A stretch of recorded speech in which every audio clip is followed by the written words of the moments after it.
우리 몸에서는 피부가 두껍거나 긴장도가 높은 곳일수록 흉터가 좀 더 크게 남고요. 그 다음에 눈 위쪽은 사실 피부가 굉장히 얇고, 얇다는 얘기는 굉장히 부드러운 부위이기 때문에 봉합을 했을 때 그런 긴장도 자체가 없어서 흉터 자체가 눈에 띄게 남기는 힘든 부위다. 다만 이제 여기서 흉터가 눈에 띄기 좋은 조건들이 있죠. 그거에 대해서 얘기를 하자면,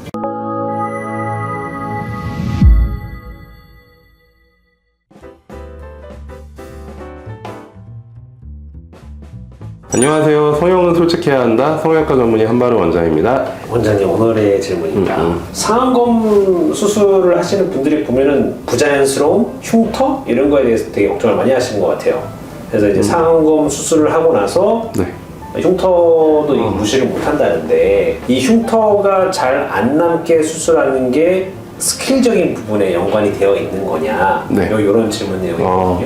이거는 제가 이전 영상에서 얘기할 때는 이마 축소라는 이런 얘기를 할 때 수술하는 의사의 스킬에 따라서 흉터가 막 좋아질 수도 있고 안 좋아질 수도 있고 두꺼워져서 눈에 띌 수도 있고 안 띌 수도 있다, 이렇게 말씀을 드렸잖아요. 상안검에 있어서는 물론 다 중요하죠. 의사의 스킬이 당연히 중요하지만, 기본적으로 우리나라에 있는 전문의가 수술을 하고 봉합을 했다는 가정 하에서는 상안검 수술을 통해서 굉장히 눈에 띄는 흉터를 얻기는 저는 확률이 굉장히 떨어진다고 생각을 합니다. 그럼 왜 그런 흉터가 수술하는 의사에 따라 달라지지 않고 대부분 그냥 괜찮을 것이라고 생각을 하느냐에 대해서, 이유 첫 번째는 상안검이라는 눈 위쪽은 흉터가 크게 남는 부위가 아니에요.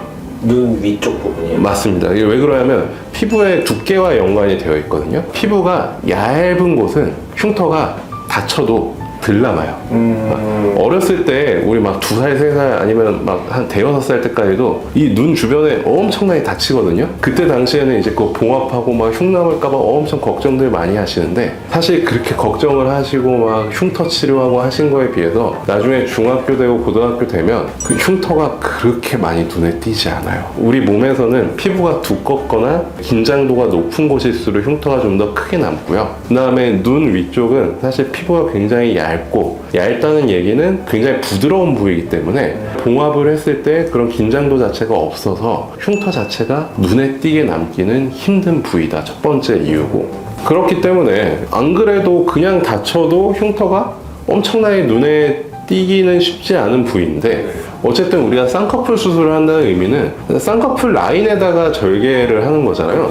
근데 눈을 떴을 때는 당연히 그게 가려진단 말이죠. 물론 눈을 감았을 때는 살짝 붉긋붉긋하게 올라올 수는 있지만, 그런 위치 자체도 굉장히 가려지기 쉬운 위치, 그 다음에 얇은 실선으로 남고 흉터 자체가 두꺼워지기도 쉽지 않은 부위이기 때문에 일단 기본적으로 흉터가 눈에 띄게 보이기에는 쉽지 않다.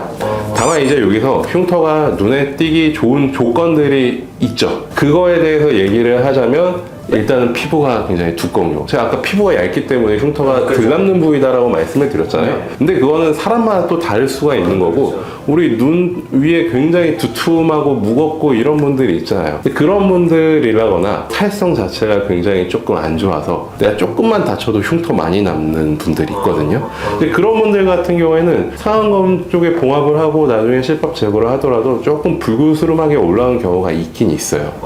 이 두 가지 경우를 제외하면 우리나라 성형외과 전문의들의 수준이 굉장히 높은데, 봉합을 정상적으로 마치고 그 다음 별일 없이 염증 같은 거 없이 수술이 잘 끝나고 회복 과정이 잘 일어났는데 흉터만 볼록하게 남았다? 이거는 조금 상상하기 어려운 내용이긴 합니다. 지금 말씀하신 부분이 상안검도 결국에는 절개 쌍꺼풀이랑 똑같은 거잖아요. 맞습니다. 근데 이제 젊었을 때는 절개 쌍꺼풀을 하더라도 그냥 그 부분을 찍고 그 부분에다가 이렇게 매듭을 하는 건데, 나이가 들어서 절개 쌍꺼풀 하면 절개를 하고 드러낸다 그래야 되나? 그러니까 조금 더 위에 두꺼운 피부랑 아래 피부랑 더 이렇게 부딪히니까 젊었을 때 하는 절개 쌍꺼풀보다는 상안검 수술이 조금 더 흉터가 셀 수는 있는 거고.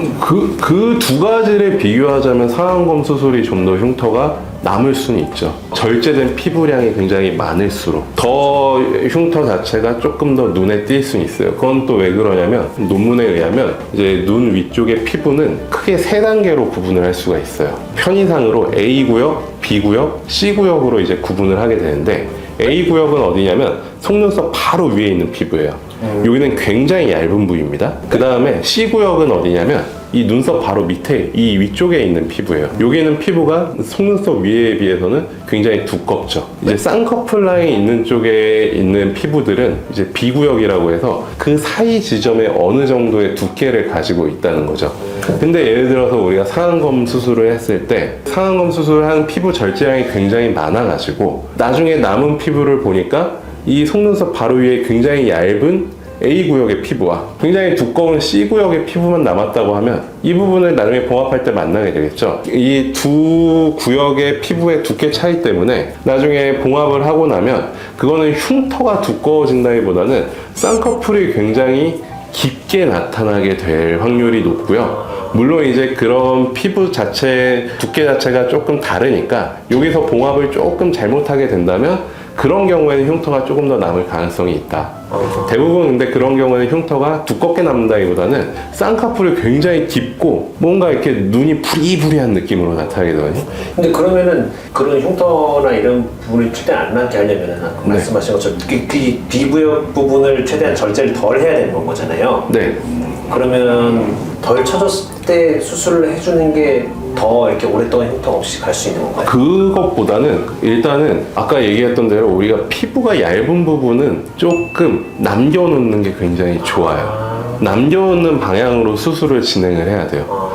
이제 아까 얘기했던 가장 두꺼운 C구역에 쌍꺼풀을 만들어 놨기 때문에 눈이 부리부리해지고 부자연스러운 인상이 나타나게 된다라고 말씀을 드렸잖아요. 그렇기 때문에 요즘 상안검술에 비해서 눈썹화 거상이라는 수술들이 굉장히 많이 보편화되는 어떤 계기가 된 거예요. 결국은 눈썹화 거상이라는 수술은 눈썹 밑에서 당겨 올리는 거잖아요. 그러면 아까 얘기한 얇은 피부 A구역, 중간 피부 B구역 다 놔두고 이 C구역의 두꺼운 피부만 절제가 되고 리프팅이 된다는 거죠. 그렇기 때문에 쌍꺼풀이 있었던 사람들도 드러나는 느낌 자체가 자연스럽게 옛날 쌍꺼풀이 드러나는 느낌으로 나타나는 거고, 그 다음에 위에다가 우리가 뭐 절개 쌍꺼풀을 하건 아니면 매몰법으로 쌍꺼풀을 찝건 하더라도 그 얇은 피부 위에서 쌍꺼풀 수술을 하는 거기 때문에 훨씬 더 자연스러운 쌍꺼풀이 나타난다는 컨셉으로 수술을 하는 거거든요. 그래서 눈썹 화거상을 그래서 많이 하는 거 맞아요. 자연스러움의 입장에서 따지면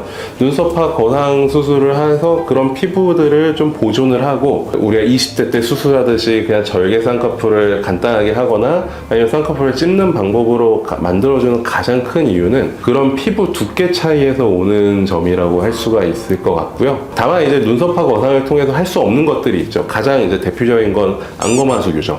나이가 들면 눈 뜨는 힘 자체가 약해지니까 눈이 침침하게 된단 말이죠. 이거는 사실 눈 뜨는 힘을 강화시켜줘야 되는데 눈썹화 거상을 통해서는 그런 안검하수 교정을 할 수 있도록 접근을 할 수가 없어요.